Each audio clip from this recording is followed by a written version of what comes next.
ಆದಷ್ಟು ಹೊಸ ವರ್ಷದ ಮೊದಲ ಅಧಿವೇಶನದಲ್ಲಿ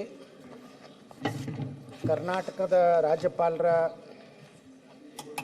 ಭಾಷಣದ ಮುಖಾಂತರ ಯಾವುದೇ ಒಂದು ಸರ್ಕಾರ ಮುಂದೆ ಬರುವಂಥ ದಿವಸಗಳಲ್ಲಿ ಏನು ಅಭಿವೃದ್ಧಿಯನ್ನು ಮಾಡ್ತೀವಿ, ಯಾವ ರೀತಿ ಕರ್ನಾಟಕವನ್ನು ನಾವು ಅಭಿವೃದ್ಧಿ ಪಥದಲ್ಲಿ ಒಯ್ತೀವಿ ಅನ್ನೋಂಥ ಒಂದು ವಿಚಾರವನ್ನು ಹೇಳುವಂಥದ್ರ ಸಲುವಾಗಿ ಗೌರವಾನ್ವಿತ ರಾಜ್ಯಪಾಲರಿಂದ ಭಾಷಣವನ್ನು ಮಾಡಿಸುವಂಥ ಒಂದು ಸಂಪ್ರದಾಯ ಇದೆ. ಆದರೆ ಯಾವುದೇ ಸರ್ಕಾರ ಇರ್ಬೋದು, ಯಾವುದೇ ರೀತಿಯಿಂದ ಕೇವಲ ಸಂಘರ್ಷದ ಹಾದಿ ಹಿಡಿಯದೆ ಏನೋ ಈ ಒಂದು ರಾಜ್ಯಪಾಲರ ವಂದನಾ ನಿರ್ಣಯದ ಅನುಮೋದನೆ ಮಾಡಿದಂಥವ್ರು ಇವತ್ತು ತಮ್ಮ ಭಾಷಣದಲ್ಲಿ ಪ್ರಾರಂಭ ಮಾಡಿದ್ರು. ಬಣ್ಣಣ್ಣವರು ಇದೊಂದು ಸಹಕಾರಿ ಒಕ್ಕೂಟ, ರಾಜ್ಯ ಮತ್ತು ಕೇಂದ್ರದ ನಡುವೆ ಒಂದು ಒಳ್ಳೆಯ ಸಂಬಂಧ ಇರಬೇಕು, ರಾಜಕೀಯವಾಗಿ ವಿಧಾನಸಭೆ ಲೋಕಸಭೆ ಹೊರಗಡೆ ನಮ್ಮ ಹೋರಾಟ ನಮ್ಮ ಸಂಘರ್ಷಗಳೇ ಇರಬೇಕು ವಿನಃ ಒಂದು ಸರ್ಕಾರ ಅಂದರೆ ಅದು ರಾಜ್ಯ ಸರ್ಕಾರ ಆಗಲಿ ಕೇಂದ್ರ ಸರ್ಕಾರ ಆಗಲಿ ಎರಡು ಕೆಲವೊಂದು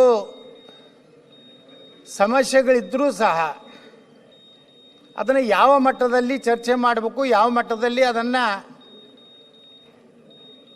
ಸಮಸ್ಯೆಗಳನ್ನು ಪರಿಹಾರ ಮಾಡಿಕೊಳ್ಳಬೇಕು ಅನ್ನುವಂಥ ಒಂದು ಚರ್ಚೆ, ಆರೋಗ್ಯಕರವಾದಂಥ ಚರ್ಚೆ ನಮ್ಮ ರಾಜ್ಯಪಾಲರ ಭಾಷಣದಲ್ಲಿ ಬರಬೇಕಾಗಿತ್ತು.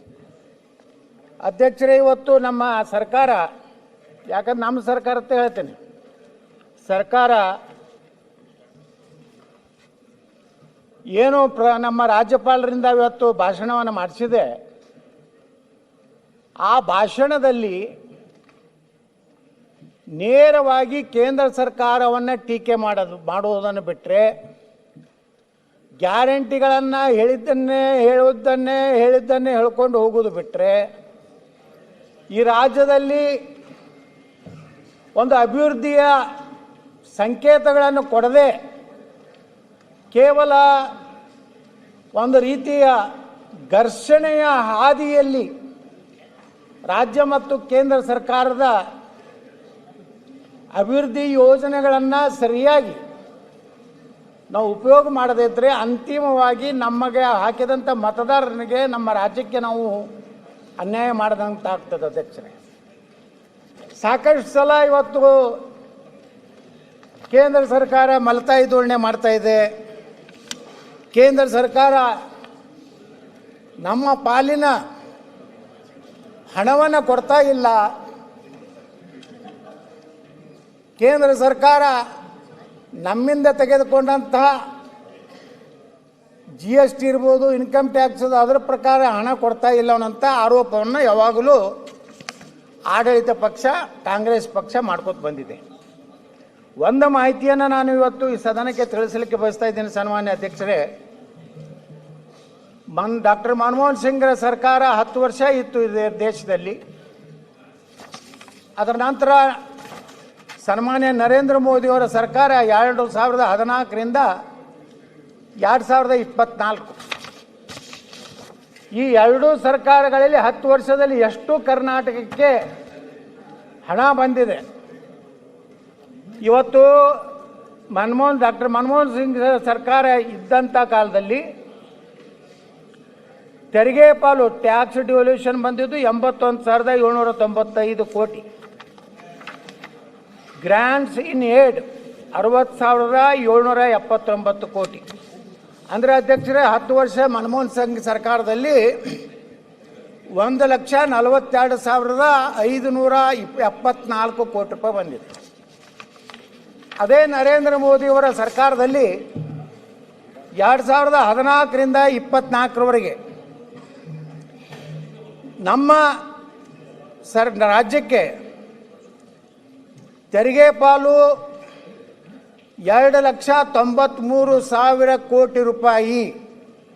ಅಂದರೆ UPA ಸರ್ಕಾರದಲ್ಲಿ ಬರಬೇಕಾದಂಥ ಹಣಕ್ಕಿಂತ ಸುಮಾರು 258% ನರೇಂದ್ರ ಮೋದಿಯವರು ಕರ್ನಾಟಕಕ್ಕೆ ಇವತ್ತು ಅನುದಾನವನ್ನು ಕೊಟ್ಟಿದ್ದಾರೆ.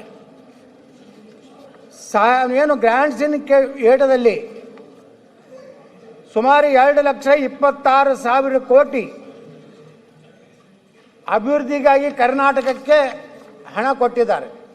ಅಂದರೆ ಸುಮಾರು 273 ಪಟ್ಟು ಕರ್ನಾಟಕಕ್ಕೆ ಸನ್ಮಾನ್ಯ ನರೇಂದ್ರ ಮೋದಿಯವರು ಇವತ್ತು ಹೆಚ್ಚು ಸಹಾಯವನ್ನು ಮಾಡಿದಂಥ ಯಾರಾದರೂ ಪ್ರಧಾನಮಂತ್ರಿ ಇದ್ದರೆ ಅದು ನರೇಂದ್ರ ಮೋದಿಯವರು ಅಂತೇಳಿ ನಾನು ಭಾಳ ಹೆಮ್ಮೆಯಿಂದ ಹೇಳಲಿಕ್ಕೆ ಬಯಸ್ತಾ ಇದ್ದೇನೆ ಅಧ್ಯಕ್ಷರೇ.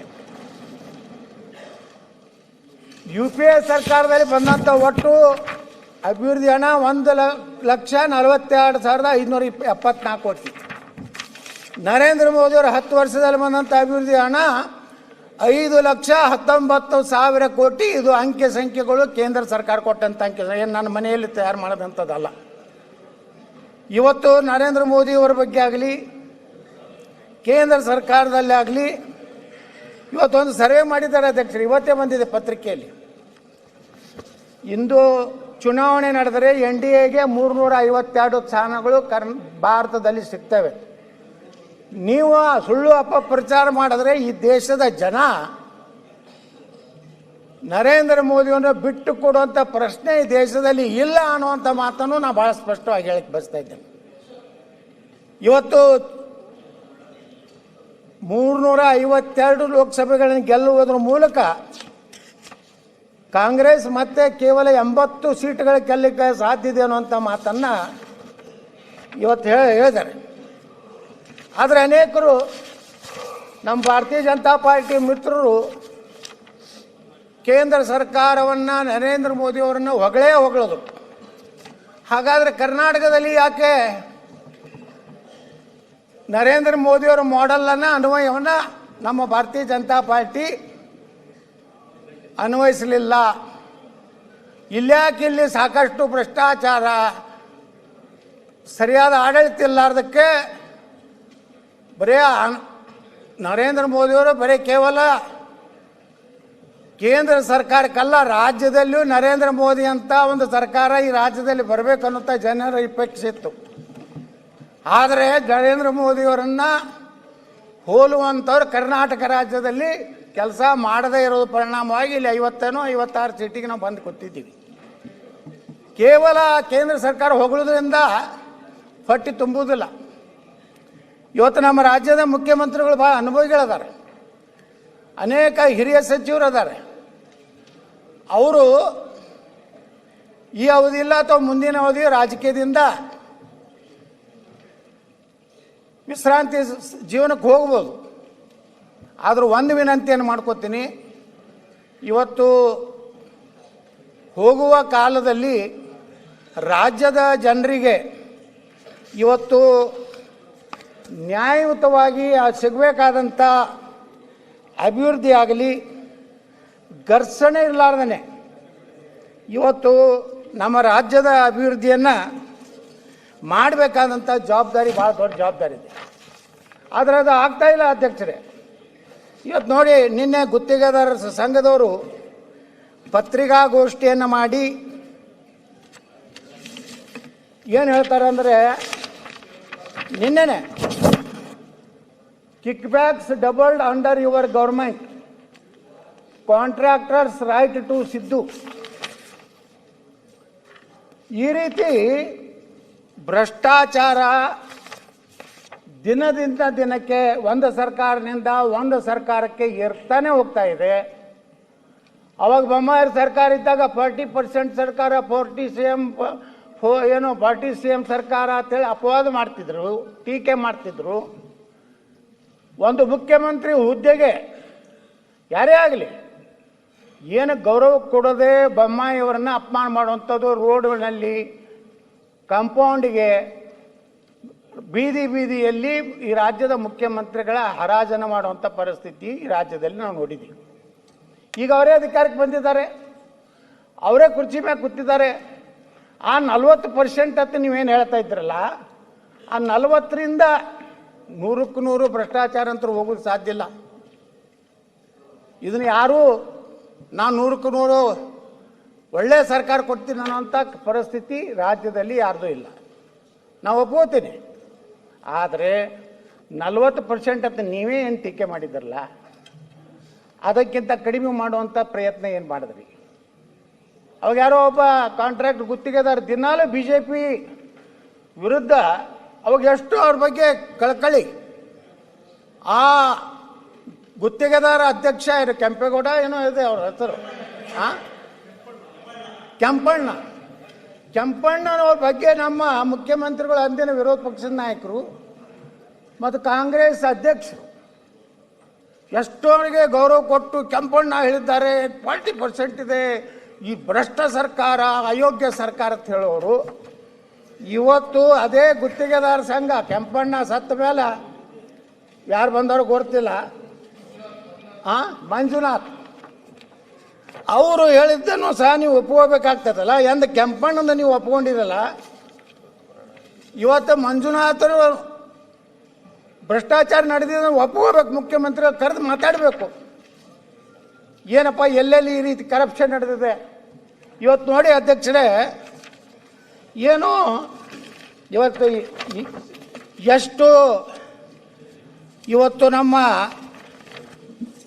ಗುತ್ತಿಗೆದಾರರ ಬಾಕಿ ಇದೆ ಅನ್ನೋಂಥದ್ದನ್ನು ಪೂರ್ತಿ ಇವತ್ತು ಮಾಹಿತಿ ಕೊಟ್ಟಿದ್ದಾರೆ ಅವರು. ಇವತ್ತು ಎಷ್ಟು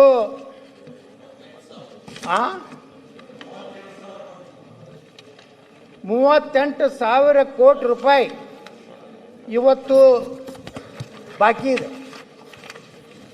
ಜಲಸಂಪನ್ಮೂಲ ಇಲಾಖೆಯಲ್ಲಿ 13,000 ಕೋಟಿ. ಹಂಗಾದ್ರೆ ನೀರಾವರಿ ಎಲ್ಲಿ ಆಗ್ತದೆ ಅಧ್ಯಕ್ಷರೇ?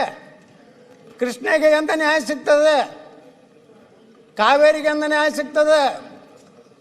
ಆ ಕೇಂದ್ರ ಸರ್ಕಾರ ಕೂಡ 5,000 ಕೋಟಿ ಬಗ್ಗೆನೇ ನೀವು ಚರ್ಚೆ ಮಾಡ್ತೀರಿ. ಇಲ್ಲಿ ಇನ್ನೋರಿಗೆ ರಾಜ್ಯ ಸರ್ಕಾರದಿಂದ DPR ಕಳಿಸಿಲ್ಲ. DPR ಕಳಿಸಲಾರ್ದೇ ಸರ್ಕಾರ ಅಲ್ಲಿ ಸರ್ಕಾರ ಬಿಡುಗಡೆ ಹೆಂಗೆ ಮಾಡ್ತದೆ? ಲೋಕೋಪಯೋಗಿ ಇಲಾಖೆಯಲ್ಲಿ 8,370 ಕೋಟಿ, RDPRದಲ್ಲಿ 3,800 ಕೋಟಿ, ಸಣ್ಣ ನೀರಾವರಿ ಇಲಾಖೆಯಲ್ಲಿ 3,000 ಕೋಟಿ, ವಸತಿ ಇಲಾಖೆಯಲ್ಲಿ 2,600 ಕೋಟಿ, BBMPಯಲ್ಲಿ 2,600 ಕೋಟಿ, ನಗರಾಭಿವೃದ್ಧಿಯಲ್ಲಿ 2,000 ಕೋಟಿ, ಕಾರ್ಮಿಕ ಇಲಾಖೆಯಲ್ಲಿ 2,000 ಕೋಟಿ. ಇವತ್ತು ಈ ರೀತಿ ಗುತ್ತಿಗೆದಾರರ ಹಣ ಕೊಡದೇ ಇದ್ದರೆ, ಅವ್ರು ಹೇಳಿದ್ದಾರೆ ಅಧ್ಯಕ್ಷರೇ, ನಾವು 8ನೇ ತಾರೀಕಿಗೆ ಮಾರ್ಚ್ 5ರಿಂದ ಕರ್ನಾಟಕದಲ್ಲಿ ಎಲ್ಲ ಕಾಮಗಾರಿಗಳನ್ನು ಸ್ಥಗಿತ ಮಾಡ್ತೀವಿ. ಇವತ್ತು ಗುತ್ತಿಗೆದಾರರು ಆತ್ಮಹತ್ಯೆ ಮಾಡ್ಕೋತಾ ಇದ್ದಾರೆ, ಮನೆ ಮಠ ಎಲ್ಲ ಮಾರ್ಕೊಂಡು. ಅಧ್ಯಕ್ಷರೇ, ಹಳ್ಳಿಗಾಡಿನಲ್ಲಿ ಕರ್ನಾಟಕದಲ್ಲಿ ಗುತ್ತಿಗೆದಾರರು ಖಾಸಗಿ ಬಡ್ಡಿಯನ್ನು ತೊಗೊಂಡು ಬಂದು 5%, 10%, 1 ಲಕ್ಷ ಸಾಲ ಖಾಸಗಿಯಲ್ಲಿ ತಂದರೆ 5% ಅಂದ್ರೆ ಅಧ್ಯಕ್ಷರೇ 1 ಲಕ್ಷಕ್ಕೆ 5,000 ರೂಪಾಯಿ ಆಗ್ತದೆ. 10%ನಲ್ಲಿ ತೊಗೊಂಡಿದ್ದಾರೆ. ನಮ್ಮಲ್ಲಿ ಗುತ್ತಿಗೆದಾರ ಬಂದು ಕಣ್ಣೀರು ಹಾಕ್ತಾರೆ. ಏನು ಮಾಡಿದ್ರು ಒಟ್ಟೆ ಬ್ಯಾಂಕಿನ ಸಾಲ ಮುಗಿಸ್ಲಿಕ್ಕೆ ಆಗ್ತಾ ಇಲ್ಲ, ಆತ್ಮಹತ್ಯೆ ಮಾಡ್ಕೋತಾ ಇದ್ದಾರೆ. ಅವರ ಪರಿಸ್ಥಿತಿ ಇವತ್ತು ಗುತ್ತಿಗೆದಾರರ ಬಗ್ಗೆ ನಾನೇನೋ ಗುತ್ತಿಗೆದಾರರ ಪರವಾಗಿ ನಾ ಮಾತಾಡ್ತಾ ಇದ್ದೇನೆ ತಿಳ್ಕೊಬೇಡ್ರಿ ಸನ್ಮಾನ್ಯ ಅಧ್ಯಕ್ಷರೇ. ಗುತ್ತಿಗೆದಾರರಿಗೆ ನೀವು ಸರಿಯಾಗಿ ಹಣ ಕೊಟ್ಟರೆ ಅಭಿವೃದ್ಧಿ ನೋಡ್ರಿ. BJP ಕಾಂಗ್ರೆಸ್ ಇದು ಬೇಡ. ಯಾರು ನೋಡ್ರಿ, ಯಾವ ಸರ್ಕಾರ ಇರ್ತದಲ್ಲ ಅವರು ಇಟ್ಟು ಬಾಕಿ ಇಟ್ಟು ಹೋಗೋರೆ. ನಾಳೆ ನಿಮ್ಮ ಸರ್ಕಾರ ಮುಂದಿನ ಯಾರು ಬರ್ತಾರಲ್ಲ, ನಾಳೆ ನಮ್ಮದೇ ಸರ್ಕಾರ ಬರ್ಬೋದು. ಅಲ್ಲ BJPಯಲ್ಲಿ ಇಲ್ಲ, ನೀವು ನಿಮ್ಮದೇ ಸರ್ಕಾರ. ಅದು ಯಾವ ಥರ ಎತ್ತಳವ್ರೆ? ನೀವು BJPಯಲ್ಲೇ ಇಲ್ಲ, ಯತ್ನಾಳ್ ಜೊತೆ ನೀವಿದ್ದೀರಿ. ಗೋಪಾಲಕೃಷ್ಣ ಅವರೇ, ಅಲ್ಲ ಅಣ್ಣ, BJPಯಲ್ಲೇ ಇಲ್ಲ ನಮ್ಮ ಸರ್ಕಾರ ಅಂದ್ರೆ ನೀವು ಪಕ್ಷೇತರಾಗಿ ನಮ್ಮ ಸರ್ಕಾರ ಅಂತ ಹೇಳಿ. ನಾಳೆ ನಿಮಗೆ ಟಿಕೆಟ್ ಸಿಗಲಿಲ್ಲ ಅಂದ್ರೆ ನನ್ನ ಬಲ್ಲೇ ಬರ್ಬೇಕಾಗ್ತದೆ. ಅಂತ ನನಗೆ ಇಲ್ಲಿ ಹುಷಾರ್. ಬಂದೆ. ಹುಷಾರ್, ಎಚ್ಚರಿಕೆಯಿಂದ ಮಾತಾಡ್ಬೇಕು ನನ್ನ ಬಗ್ಗೆ.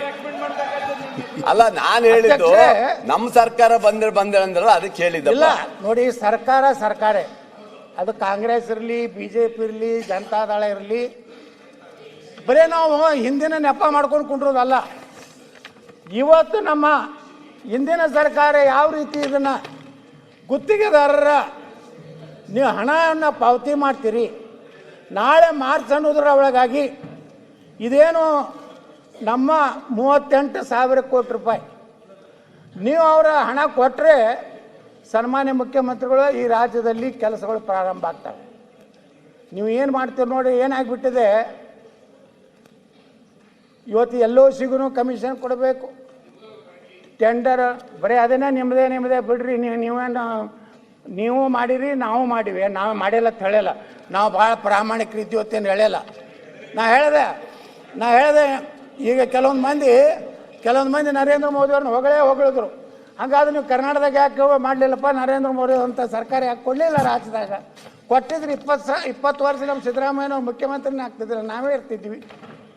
ಆದರೆ ಏನು ಮಾಡೋದು, ತಪ್ಪು ಯಾರು ಮಾಡಿದ್ರು ತಪ್ಪಿಗೆ ನಾನೇನು ಈ ಕಡೆ ಮಾತಾಡೋದು ಆ ಕಡೆ ಮಾತಾಡೋದಿಲ್ಲ. ನಾನು ನೇರವಾಗಿಯೇ ಮಾತಾಡ್ತೀನಿ. ನಾ ಮುಖ್ಯಮಂತ್ರಿಗಳಿಗೆ ವಿನಂತಿ ಮಾಡ್ಕೋತೀನಿ, ನೀವು ಈ ಗುತ್ತಿಗೆದಾರರ ಮಾಂಗಲ್ಯವನ್ನು ಉಳಿಸುವಂಥ ಕೆಲಸ ಮಾಡಿ. ಗುತ್ತಿಗೆದಾರರು ಪೇಮೆಂಟ್ ಒಂದು 50% ಕೊಡಿ, ಏನಾದರೂ ಮಾಡಿ. ಯಾವುದಾದ್ರೂ ಸಂಪನ್ಮೂಲ, ಇವತ್ತು ನೋಡಿ ಕೃಷ್ಣ ಮೇಲ್ದಂಡೆ ಯೋಜನೆ ನೀವು ಹೇಳಿದ್ದೀರಿ, 30 ಲಕ್ಷ ಒಣ ಭೂಮಿಗೆ, 40 ಲಕ್ಷ ನೀರಾವರಿ ಭೂಮಿಗೆ ಕೊಡಬೇಕನ್ನೋಂಥ ಒಂದು ಒಳ್ಳೆಯ ನಿರ್ಣಯ ಮಾಡಿರಿ, ಅದು ನಾವು ಸ್ವಾಗತ ಮಾಡ್ತೀವಿ. ಆದರೆ ಅದ್ರ ಜೊತೆಗೆ ಆ ಹಣ ಕೊಟ್ಟು ರೈತರನ್ನು ಒಂದೇ ಕಂತಿನಲ್ಲಿ ಕೊಡುವಂಥ ಒಂದು ಮಾತನ್ನು ಹೇಳಿದ್ದೀರಿ. ನೀವು ಒಂದು ಕಡೆ ಒಂದೇ ಕಂತಿನಲ್ಲಿ ಜಮೀನು ಹಣ ಕೊಡಬೇಕಾದ್ರೆ ಆಲಮಟ್ಟಿಯ 524.256 ಎತ್ತರದ ಕಾಮಗಾರಿಯನ್ನು ಸಮಾನವಾಗಿ ತಗೋಬೇಕಾದ್ರೆ ಗುತ್ತಿಗೆದಾರರ ಪೇಮೆಂಟ್ ಬಗ್ಗೆ ಸರ್ಕಾರ ತಮ್ಮ ಉತ್ತರದಲ್ಲಿ ನಾವು ಹೇಳಬೇಕು ಅನ್ನೋಂಥ ವಿನಂತಿಯನ್ನು ಮಾಡ್ಕೋತಾ ಇದ್ದೀನಿ. ಅಧ್ಯಕ್ಷರೇ, ಇವತ್ತು ವ್ಯವಸ್ಥೆ ಯಾರು ಅಹಿಂದ ಅಂಥೇಳಿ ನಾವು ನಾಯಕರಂತೇಳಿ ನಮ್ಮ ಮುಖ್ಯಮಂತ್ರಿಗಳು ಹೇಳ್ಕೋತಾರೆ. ಇವತ್ತು ಅಹಿಂದ ಏನಮ್ಮ SCP TSP ಸುಮಾರು 30,000 ಸಮೀಪ ಕೋಟಿ, 30,000 ಕೋಟಿ ಸಮೀಪ, 40,000 ಕೋಟಿ ರೂಪಾಯಿ ಸಮೀಪ ನೀವು SCP TSP ಹಣವನ್ನು ಗ್ಯಾರಂಟಿ ಯೋಜನೆಗೆ ಇವತ್ತು ವರ್ಗಾವಣೆ ಮಾಡಿರಿ. ಹಾಗಾದರೆ 40,000 ಕೋಟಿ ಹಣ ಏನು ನಮ್ಮ ಪರಿಶಿಷ್ಟ ಜಾತಿ ಪರಿಶಿಷ್ಟ ಪಂಗಡದ ಜನಾಂಗದವ್ರಿಗೆ ಹೋಗಬೇಕಾಗಿತ್ತು. ಅವರು ಆರ್ಥಿಕವಾಗಿ ಶೈಕ್ಷಣಿಕವಾಗಿ ಅವರು ಸಹ ಸಮಾಜದಲ್ಲಿ ಸಮಾನತೆಯಿಂದ ನೆಮ್ಮದಿಯಿಂದ ಜೀವನ ಮಾಡಬೇಕಾದಂಥ 40,000 ಕೋಟಿ ರೂಪಾಯಿ ಇವತ್ತು ನೀವು ಡೈವರ್ಟ್ ಮಾಡಿದ್ರಿಂದ ಈ ರಾಜ್ಯದ ಪರಿಶಿಷ್ಟ ಜಾತಿ ಪರಿಶಿಷ್ಟ ಪಂಗಡದ ಇವತ್ತು ಸಮುದಾಯಗಳಿಗೆ ನಿಮ್ಮ ಕೈಯಲ್ಲಿ ನೀವೇ ಸಾಮಾಜಿಕ ನ್ಯಾಯ ತಿಳ್ಕೊಂಡಿದ್ದೀರಿ. ರಾಜ್ಯಪಾಲರ ಭಾಷಣದಲ್ಲಿ ಎಲ್ಲಿ ಸಾಮಾಜಿಕ ನ್ಯಾಯ ಇದೆ? ಅವ್ರಿಗೆ ಸಿಗಬೇಕಂತ ನ್ಯಾಯಯುತ ಪಾಲನ್ನು ಆ 40,000 ಕೋಟಿ ರೂಪಾಯಿನ ಸರಿಯಾಗಿ ನಮ್ಮ SC ST ಜನಾಂಗಕ್ಕೆ ಅವರ ಅಭಿವೃದ್ಧಿಗೆ, ಆರ್ಥಿಕವಾಗಿ ಅಭಿವೃದ್ಧಿಗೆ, ಶಿಕ್ಷಣಕ್ಕೆ ಖರ್ಚು ಮಾಡಿದರೆ, ಒಳ್ಳೆ ಹಾಸ್ಟೆಲ್ ಕಟ್ಟಿದರೆ, ಒಳ್ಳೆ ಶಿಕ್ಷಣ ಕೊಟ್ಟಿದ್ದರೆ ಬಹುಶಃ ನಮ್ಮ ರಾಜ್ಯದ SC ST ಜನಾಂಗ ಅತ್ಯಂತ ನೆಮ್ಮದಿಯಿಂದ ಡಾಕ್ಟರ್ ಬಾಬಾ ಸಾಹೇಬ್ ಅಂಬೇಡ್ಕರ್ ಅವರ ಒಂದೇನು ವಿಚಾರ ಇತ್ತು ಆ ವಿಚಾರವನ್ನು ಜಾರಿ ಮಾಡಿದರೆ ಬಹುಶಃ ಈ ಒಂದು ಯೋಜನೆಗಳು ಇವತ್ತು ಯಶಸ್ವಿ ಆಗ್ತಿತ್ತು. ಆದರೆ ಅಧ್ಯಕ್ಷರೇ, ಭಾಳ ದುರ್ದೈವ, ಅಹಿಂದ ನಾಯಕರೇ ಮುಖ್ಯಮಂತ್ರಿ ಇದ್ದಾಗ ವಾಲ್ಮೀಕಿ ಹಗರಣ ಆಗ್ತದೆ. ಸುಮಾರು 184 ಕೋಟಿ ರೂಪಾಯಿಯಲ್ಲಿ ಮಾನ್ಯ ಮುಖ್ಯಮಂತ್ರಿಗಳೇ ಒಪ್ಪಿಕೊಂಡಂತೆ ಸುಮಾರು 85 ಕೋಟಿ ರೂಪಾಯಿ ಅವ್ಯವಹಾರ ಆಗ್ತದೆ. CBIದು ತನಿಖೆ ನಡೆದಿದೆ. ಇದು ಬಹಳಷ್ಟು ದೊಡ್ಡ ಪ್ರಮಾಣದಲ್ಲಿ ಇದರಲ್ಲಿ ಭ್ರಷ್ಟಾಚಾರ ಆಗಿದೆ ಅನ್ನುವಂಥ ಒಂದು ಕಳಂಕ ಇವತ್ತು ನಿಮ್ಮ ಸರ್ಕಾರಕ್ಕೆ ತಟ್ಟಿದೆ.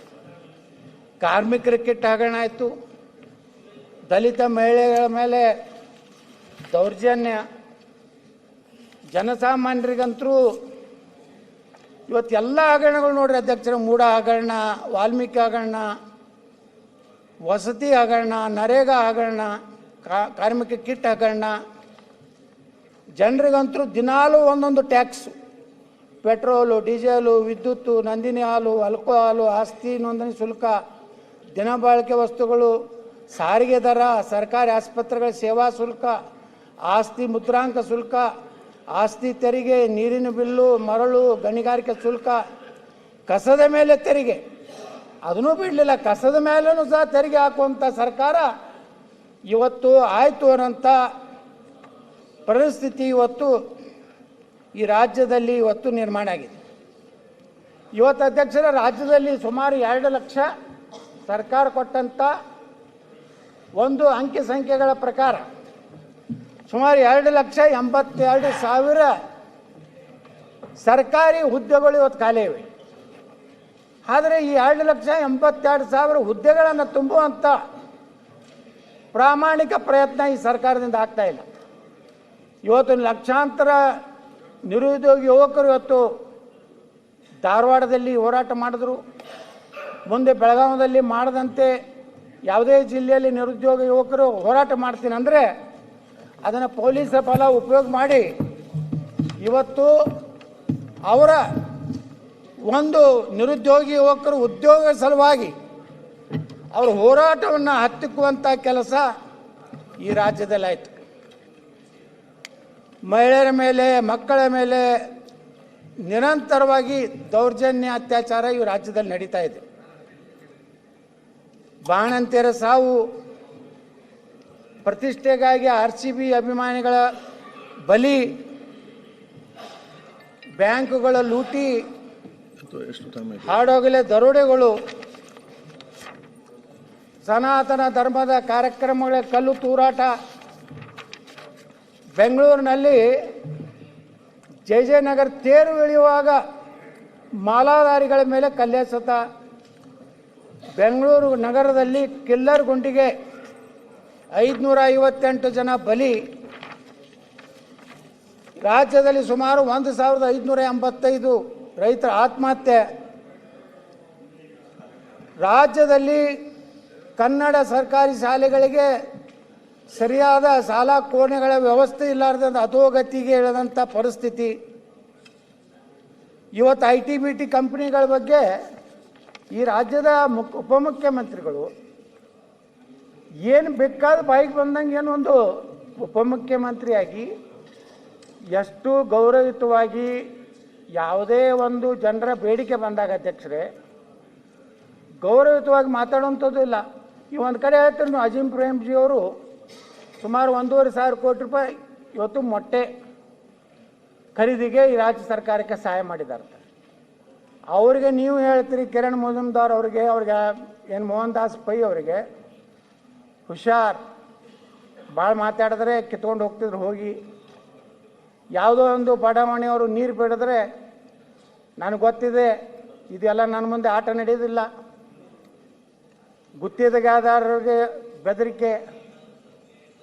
ಈ ರೀತಿ ಒಬ್ಬ ಜವಾಬ್ದಾರಿಯುತವಾದಂತಹ ಒಂದು ಸ್ಥಾನದಲ್ಲಿರೋರು ಯಾವ ರೀತಿ ಜನಸಾಮಾನ್ಯರ ಜೊತೆಗೆ ಜನರ ಸಮಸ್ಯೆಗಳಿಗೆ ಸ್ಪಂದನೆಯನ್ನು ಮಾಡಬೇಕು ಅನ್ನೋಂಥ ಒಂದು ಪರಿಸ್ಥಿತಿ ಇವತ್ತು ಸರ್ಕಾರದಲ್ಲಿ ಇರದೇ ಇರೋದ್ರಿಂದ ಒಂದು ಕಡೆ ನೀವು ಹೇಳ್ಕೋತೀರಿ ನಮ್ಮ ಸರ್ಕಾರ ಪಾರದರ್ಶಕ, ಅತ್ಯಂತ ಇಡೀ ದೇಶದಲ್ಲಿರುವಂಥ ಅನೇಕ ಸಂಸ್ಥೆಗಳು ನಮ್ಗೆ ಅನೇಕ ಸರ್ವೆ ಪ್ರಕಾರ ನಮಗೆ ಭಾಳ ಒಳ್ಳೆ ನೋಡ್ರಿ. ಮೊದಲೇ ಪ್ಯಾರಾದಲ್ಲಿ ಹೇಳ್ತಾರೆ, ಮಾನ್ಯ ರಾಜ್ಯಪಾಲರು ಹೇಳ್ತಾರೆ, ನನ್ನ ಸರ್ಕಾರವು ಅಭಿವೃದ್ಧಿ, ಜನಸ್ನೇಹಿ, ಆಡಳಿತ ಕಾನೂನು ಮತ್ತು ಸುವ್ಯವಸ್ಥೆ ಮುಂತಾದವುಗಳಲ್ಲಿ ಅಭೂತಪೂರ್ವ ಸಾಧನೆಗಳನ್ನು ಮಾಡುತ್ತಿದೆ. ಇದ್ರಾಗ ಏನಾದರೂ ಒಂದರ ಸತ್ತಿದೆ ಅಧ್ಯಕ್ಷರೇ? ಈ ರೀತಿ ಪರಿಸ್ಥಿತಿಯಲ್ಲಿ ಅಧ್ಯಕ್ಷರೇ, ನಾ ಮುಖ್ಯಮಂತ್ರಿಗಳಿಗೆ ವಿನಂತಿ ಮಾಡ್ಕೋತೀನಿ, ನೀವು ನಿಮ್ಮ ಕಾಲದಲ್ಲಿ ಇನ್ನಾದ್ರೂ 2.5 ವರ್ಷ ಇದೆ, ಈ ಆಡಳಿತ ವ್ಯವಸ್ಥೆಯಲ್ಲಿ ಒಂದು ರೀತಿ ಗೊಂದಲ ಇದೆ.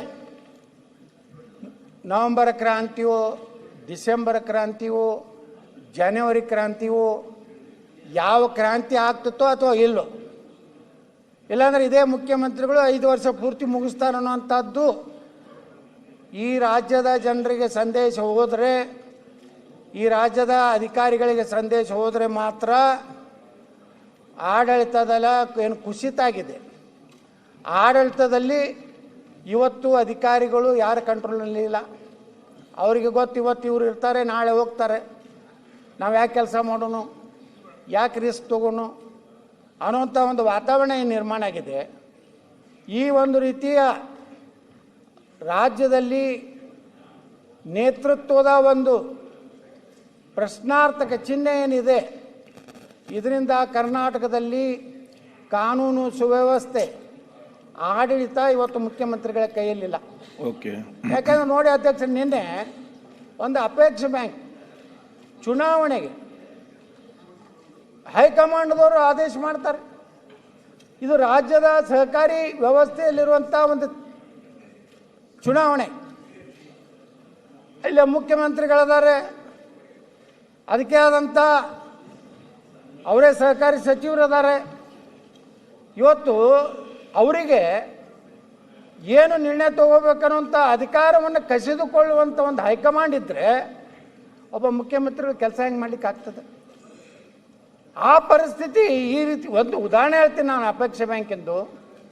ಈ ರೀತಿ ನಿರಂತರವಾಗಿ ಆಡಳಿತದಲ್ಲಿರುವಂಥ ಯಾವುದೇ ವ್ಯಕ್ತಿಗೆ ದಿನಾಲೂ ಕಿರುಕುಳ ಕೊಟ್ಟರೆ ಆಡಳಿತ ವ್ಯವಸ್ಥೆ ಸರಿಯಾಗಿ ನಡೀಲಿಕ್ಕೆ ಸಾಧ್ಯ ಇಲ್ಲ. ಅದಕ್ಕೆ ಏನಾದರೂ ಒಂದು ಅಂತ್ಯ ಕಾಣಬೇಕಿದೆ. ಎಲ್ಲಿವರೆಗೆ ಈ ನಾಯಕತ್ವದ ಪ್ರಶ್ನೆ ಇದೆಯಲ್ಲ, ಅವರವರೊಳಗೇನೆ ನೋಡಿ, ಮೊನ್ನೆ ಶಾಸಕಾಂಗ ಪಕ್ಷದಲ್ಲಿ ಚರ್ಚೆ ಆಗ್ತದೆ, ಪೊಲೀಸ್ ಅಧಿಕಾರಿಗಳು 1 ವರ್ಷಕ್ಕೇ ಅವಕಾಶ ಕೊಡಬೇಕು.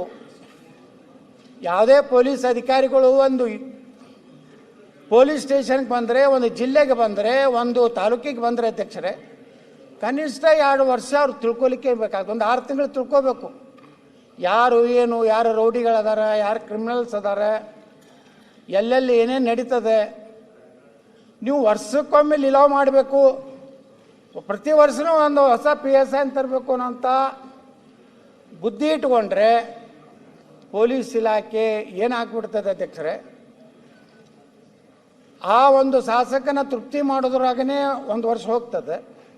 ತೃಪ್ತಿ ಮಾಡೋಕ್ಕಿಂತ ಮುಂಚೆನೇ ಆ ಶಾಸಕ ಫೋನ್ ಮಾಡಿ ಹೇಳ್ತಾನೆ, ಮುಗಿತಪ್ಪ ನಿಂದು ಅವಧಿ, ಮತ್ತೊಂದು ಗಿರಾಕಿ ರೆಡಿಯಾಗಿದೆ, ನೀ ಅಷ್ಟೇ ಕೊಡ್ತಿದ್ರ ಮುಂದುವರಿ, ಇಲ್ಕಂದ್ರೆ ನೀವು ಬೇರೆ ಜಾಗ ನೋಡ್ಕೋ ಅಂದಾಗ ಪೊಲೀಸ್ ವ್ಯವಸ್ಥೆ, ನೀವು ಏನೇ ರಾಜಕಾರಣ ಮಾಡಿ, ನಾವು ಶಾಸಕರಿದ್ದವರು ಪೊಲೀಸರ ತಪ್ಪು ಮಾಡಿದಾಗ, ಅವು ಕರಪ್ಷನ್ ಮಾಡಿರ್ಬೋದು, ಯಾವುದೇ ಒಂದು ರೀತಿ ತಪ್ಪು ಕಾನೂನು ವ್ಯವಸ್ಥೆಯಲ್ಲಿ ಮಾಡಿದಾಗ ಶಿಕ್ಷೆ ಕೊಡಿ. ಇಲ್ಲಾಂದರೆ ಮುಖ್ಯಮಂತ್ರಿಗಳೇ ಇದೇ ರೀತಿ ವರ್ಷಕ್ಕೊಮ್ಮೆ ವರ್ಗಾವಣೆ ಒಂದು ಉದ್ಯೋಗ ಮಾಡ್ಕೊಂಡ್ಬಿಟ್ರೆ ಆಡಳಿತ, ಕಾನೂನು, ಸುವ್ಯವಸ್ಥೆ ಯಾವುದೂ ಉಳಿಲಿಕ್ಕೆ ಸಾಧ್ಯ ಇಲ್ಲ. ನಾವು ಒಂದು ಮಾತು ಹೇಳ್ತೇನೆ ಮುಖ್ಯಮಂತ್ರಿಗಳಿಗೆ, ನಿನ್ನೆ ಅಜಿತ್ ಪವಾರ್ ಅವರು ಮಹಾರಾಷ್ಟ್ರದ ಉಪಮುಖ್ಯಮಂತ್ರಿ 6 ಸಲ ಉಪಮುಖ್ಯಮಂತ್ರಿ ಆದವರು ಹೇಳ್ತಿದ್ರು, ನಾವೆಲ್ಲ ನಮ್ಮ ಮಿತ್ರರು ಮಾತಾಡಾಕ ಲಕ್ಷಾಂತರ ಕೋಟಿ ರೂಪಾಯಿ ಆಸ್ತಿ ಇದ್ದು ಒಡೆಯ, ಟೈಮ್ ಬತ್ತಂದರೆ ಯಾವುದು ನಮ್ಮ ಜೊತೆಗೆ ಬರೋದಿಲ್ಲ. ನೀವು ಎಷ್ಟು ದುಡ್ಡು ಮಾಡಿನೋ ಅಂಥದ್ದು ಬರೋದಿಲ್ಲ, ನೀವು ಎಷ್ಟು ಆಸ್ತಿ ಖರೀದಿ ಮಾಡಿನೋ ಅಂತ ಬರೋದಿಲ್ಲ, ನಿಮಗೆ ಕೊನೆಗೆ ಬರೋದು ಅನೇಕ ಸಂದರ್ಭಗಳಲ್ಲಿ ನಾವು ಯಾಕೆ ಇವತ್ತು ನಮ್ಮ ಹಿಂದಿನ ಸ್ವಾತಂತ್ರ್ಯ ಹೋರಾಟಗಾರನ್ನ ಯಾಕೆ ನೆನೆಸ್ಕೋತೀವಿ? ಸರ್ದಾರ್ ವಲ್ಲಭಾಯ್ ಪಟೇಲ್ರನ್ನ, ಇಡೀ ದೇಶವನ್ನು ಒಂದುಗೂಡಿಸಿದಂಥ, ಸುಮಾರು 565 ರಾಜ್ಯಗಳನ್ನು ಒಗ್ಗೂಡಿಸಿದಂಥ ಒಂದು ವ್ಯಕ್ತಿ ಯಾರಪ್ಪ ಅಂದರೆ ಸರ್ದಾರ್ ವಲ್ಲಭಭಾಯ್ ಪಟೇಲ್ರು. ಈ ರೀತಿ ಏನು ಒಂದು ಗೌರವವಿದೆ. ಬಹುಶಃ ನೀವು ದಾಖಲೆ ಮಾಡಿದ್ರಿ ಮುಖ್ಯಮಂತ್ರಿಗಳೇ, ಇಡೀ ಕರ್ನಾಟಕದಲ್ಲಿ ಅತಿ ಹೆಚ್ಚು ಅವಧಿಗೆ ಮುಖ್ಯಮಂತ್ರಿಯಾಗಿನ ದಾಖಲೆ ಮಾಡಿರಿ, ಅತಿ ಹೆಚ್ಚು ಬಜೆಟನ್ನು ಕೊಟ್ಟಂಥವ್ರು ದಾಖಲೆ ಮಾಡಿದ್ದೀರಿ. ಆದರೆ ನಾ ಕೊನೆ ಮಾತು ಹೇಳ್ತೇನೆ ನಿಮಗೆ, ಅತಿ ಹೆಚ್ಚು ಭ್ರಷ್ಟಾಚಾರ ಮಾಡಿದ ಮುಖ್ಯಮಂತ್ರಿ ಅಂತೇಳಿ ಹೆಸರು ಕಳಂಕವನ್ನು ನೀವು ಹೊತ್ಕೊಂಡು ಹೋಗಬಾರದು ಅನ್ನೋಂಥದ್ದು. ಅದರ ಮೂಲಕ ಕರ್ನಾಟಕದ ಎಲ್ಲ ಉತ್ತರ ಕರ್ನಾಟಕ ಇರ್ಬೋದು, ಈ ಭಾಗದ ಕರ್ನಾಟಕ ಇರ್ಬೋದು, ಎಲ್ಲದಕ್ಕೂ ನ್ಯಾಯ ಕೊಡುವಂಥ ಕೆಲಸ ಮಾಡೋದ್ರ ಮೂಲಕ ಇವತ್ತೇನು ಸುಮ್ಮನೆ ಅಂಕಿ ಸಂಖ್ಯೆಗಳನ್ನು ಹೇಳೋದ್ರಿಂದ ಏನು ದೊಡ್ಡದಾಗೋದಿಲ್ಲ. ಅಂಕಿ ಸಂಖ್ಯೆಗಳ ಮೇಲೆ ಎಲ್ಲರಿಗೂ ಗೊತ್ತಿದೆ ಭ್ರಷ್ಟಾಚಾರ ಎಷ್ಟು ನಡೆದಿದೆ. ಸುಮ್ಮನೆ ನಮ್ಮ ಮುಂದೆ ಮಾತಾಡ್ತಾರೆ, ಆದರೆ ಹಿಂದೆ ಹೋದರೆ ನೀವು ಹೇಳೋದಕ್ಕೆ ಸತ್ಯ ಅಂತ ಹೇಳ್ತಾರೆ. ಇಲ್ಲಿ ನಮ್ಮ ಮುಂದೆ ಏನು ಹೇಳ್ತಾರೆ, ಇಲ್ಲಿ ಅವ್ರು ಮಾಡೇಬೇಕು ಪಾಪ, ಅವರು ನಮ್ಮ ಎದುರಿಗೆ ಮಾತಾಡಬೇಕು. ಯಾಕಂದ್ರೆ ಅವ್ರು ಇನ್ನೂ ಮಂತ್ರಿ ಆಗಬೇಕಾಗಿದೆ, ನಿಗಮ ಮಂಡಳಿ ಅಧ್ಯಕ್ಷರಾಗಬೇಕಾಗಿದೆ. ಈ ಎಲ್ಲ ಇರೋದ್ರಿಂದ ಮುಖ್ಯಮಂತ್ರಿಗಳಲ್ಲಿ ನಾವು ವಿನಂತಿ ಮಾಡ್ಕೋತೀನಿ, ತಮ್ಮ ರಾಜ್ಯಪಾಲರ ಭಾಷಣಕ್ಕೆ ಉತ್ತರ ಕೊಡೋ ಕಾಲದಲ್ಲಿ ನಿಮ್ಮದೇ ಆದಂಥ ಒಂದು ಬ್ಲೂ ಪ್ರಿಂಟ್ ಇಡಿ. ನಾನು ಇವತ್ತಿನಿಂದ ಈ ರಾಜ್ಯಕ್ಕೆ ಒಳ್ಳೆಯದನ್ನು ಮಾಡೋದ್ರ ಸಲುವಾಗಿ ನನ್ನ ಕೊನೆಯ ದಿನಗಳನ್ನು ನಾನು ಈ ರಾಜ್ಯಕ್ಕೆ ಒಳ್ಳೆಯದನ್ನೇ ಮಾಡಿ ಹೋಗ್ತೀನಿ. ರಾಜ್ಯದಲ್ಲಿ ಕಾನೂನು ಸುವ್ಯವಸ್ಥೆಯನ್ನು ಸರಿಯಾಗಿ ಮಾಡ್ತೀನಿ. ಭ್ರಷ್ಟಾಚಾರವನ್ನು ಸಂಪೂರ್ಣವಾಗಿ ಮಟ್ಟ ಹಾಕದಿದ್ದರೂ ಅತ್ಯಂತ ಕಡಿಮೆ ಭ್ರಷ್ಟಾಚಾರಕ್ಕೆ ತರುವಂಥ ಪ್ರಯತ್ನ ಮಾಡ್ತೀನಿ ಅನ್ನೋಂಥ ಮಾತನ್ನು ಹೇಳ್ತಾ, ಇವತ್ತು ಮಾನ್ಯ ಅಧ್ಯಕ್ಷರೇ ತಾವು ನನಗೆ ಅವಕಾಶ ಕೊಟ್ಟಿದ್ದಕ್ಕೆ ಧನ್ಯವಾದಗಳನ್ನು ಸಲ್ಲಿಸಿ ನಾನು ಎರಡು ಮಾತು ಮುಗಿಸ್ತೇನೆ. ನಾಗೇಂದ್ರ ಸಂಕ್ಷಿಪ್ತವಾಗಿ.